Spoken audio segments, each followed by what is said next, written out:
സ്തുതി. ജീവവചനത്തിലേക്ക് സ്വാഗതം. ലൂക്കോസ് 19:8 നാം ഇപ്രകാരം വായിക്കുന്നു: സക്കായി എഴുന്നേറ്റ് പറഞ്ഞു, കർത്താവേ, ഇതാ എൻ്റെ സ്വത്തിൽ പകുതി ഞാൻ ദരിദ്രർക്ക് കൊടുക്കുന്നു. ആരുടെയെങ്കിലും വക വഞ്ചിച്ചെടുത്തിട്ടുണ്ടെങ്കിൽ 4 ഇരട്ടിയായി തിരിച്ച് കൊടുക്കുന്നു. പാർശ്വവൽക്കരിക്കപ്പെട്ടിരുന്ന ഒരു സമൂഹത്തെ വീണ്ടും വീണ്ടും ചൂഷണം ചെയ്യുവാൻ സക്കായിക്ക് എങ്ങനെ സാധിച്ചു? ഉള്ളിലെ കുറുവേ പ്രവൃത്തിയാവുകയുള്ളൂ. ആ പ്രവൃത്തിക്ക് മറ്റുള്ളവരുടെ വേദനയും കണ്ണുനീരും ചിലപ്പോൾ കാണുവാൻ സാധിച്ചില്ലെന്ന് വരാം. എന്തായിരിക്കാം സക്കായി എന്ന ധനാഢ്യന്റെ കുറവ്?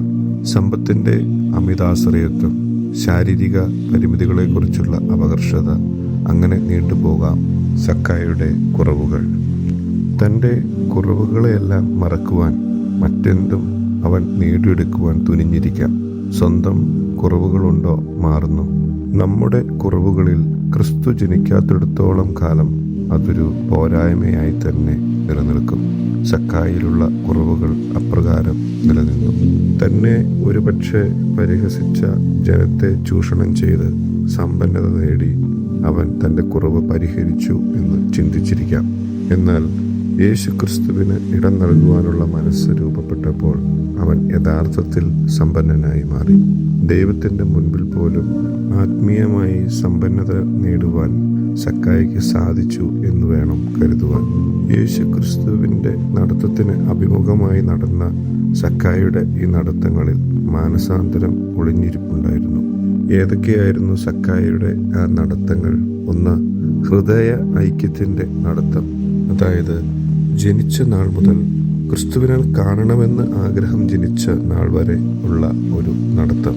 യേശുക്രിസ്തുവിനെ കാണണമെന്ന ആഗ്രഹം ജനിച്ച ആ നാഴിക വരെ സക്കായിയുടെ ജീവിതം വളരെ മറ്റൊരു തരത്തിൽ ആയിരിക്കാം നടന്നിട്ടുള്ളത്. സക്കായിയുടെ ജീവിതത്തിൽ രണ്ടാമത്തെ നടത്തം ആത്മീയ ആവേശത്തിൻ്റെതായിട്ടുള്ള ഒരു നടത്തമാണ്. അതായത് യേശുക്രിസ്തുവിനെ കാണണമെന്ന ആഗ്രഹം ജനിച്ച നാൾ മുതൽ യേശുക്രിസ്തുവിനെ കണ്ട് ആ മരത്തിലേക്ക് ആണ്ട് കയറുന്ന ആ സക്കായി ആണ്ട് കയറി യേശുക്രിസ്തുവിനെ കാണുന്നത് വരെയുള്ള ആ ഒരു നിമിഷം, അത് സക്കായിയുടെ ജീവിതത്തിലെ ആത്മീയ ആവേശത്തിൻ്റെതായിട്ടുള്ള ഒരു നടത്തത്തിൻ്റെ സമയമായിരുന്നു. മൂന്നാമത്തെ സക്കായിയുടെ നടത്തം നാം കാണുന്നത് ആത്മസമർപ്പണത്തിൻ്റെതായിട്ടുള്ള നടത്തം. അതായത് തൻ്റെ നാഥനായ യേശു ക്രിസ്തുവിനെ കണ്ട നിമിഷം മുതൽ രക്ഷയുടെ പ്രഖ്യാപനം നടത്തുന്നത് വരെയുള്ള ആ ഒരു നിമിഷം.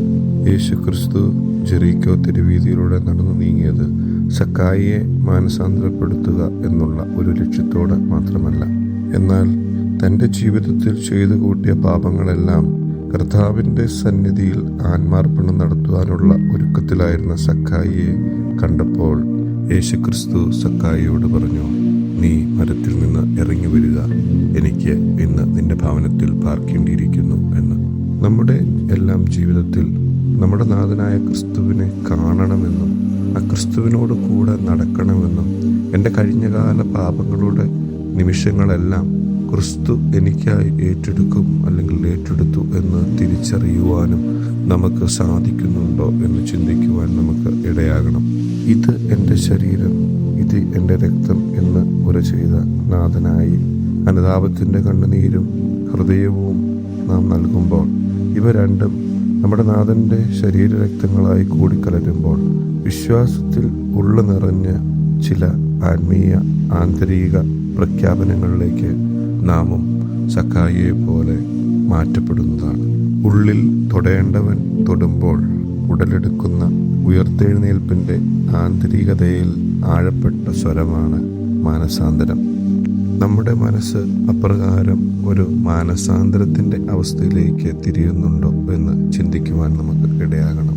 സക്കായിയെ പോലെ എൻ്റെ നാഥനായ ക്രിസ്തുവിനെ കാണണം, എൻ്റെ നാഥനായ ക്രിസ്തുവിനോട് കൂടെ നടക്കണമെന്ന ആ ഒരു വലിയ വാഞ്ച നമ്മുടെ ഓരോരുത്തരുടെയും ജീവിതത്തിൽ ഉടലെടുക്കുവാനും അതുവഴി നമ്മുടെ ജീവിതത്തിൽ ക്രിസ്തുവിനെ കണ്ടെത്തുവാനും നമ്മുടെ ഭവനങ്ങളിലേക്ക് ക്രിസ്തുവിനെ കൊണ്ടുപോകുവാനും നമ്മുടെ ജീവിതത്തിൽ കഴിഞ്ഞ കാലങ്ങളിൽ വന്നുപോയ പാപങ്ങളും തെറ്റുകളും പോരായ്മകളുമെല്ലാം ക്രിസ്തുവിനോട് ഏറ്റുപറഞ്ഞ് നമ്മുടെ ജീവിതത്തിൽ മാനസാന്തരത്തിൻ്റെ വലിയ അനുഭവം ഉണ്ടാകുവാനും ദൈവം തമ്പുരാൻ ഇന്നത്തെ ഈ ചെറിയ ചിന്തയിലൂടെ ഇടവരുത്തട്ടെ എന്ന് മാത്രം പ്രാർത്ഥിച്ച് ആശംസിച്ചു നിർത്തുന്നു.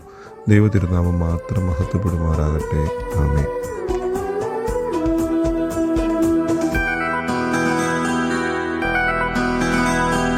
മോഹത്തിന്റെ പേരിലേറിപ്പോകരുതേ, ലോകത്തിന്റെ വീതിയിൽ വീഴരുതേ, മോക്ഷത്തിന്റെ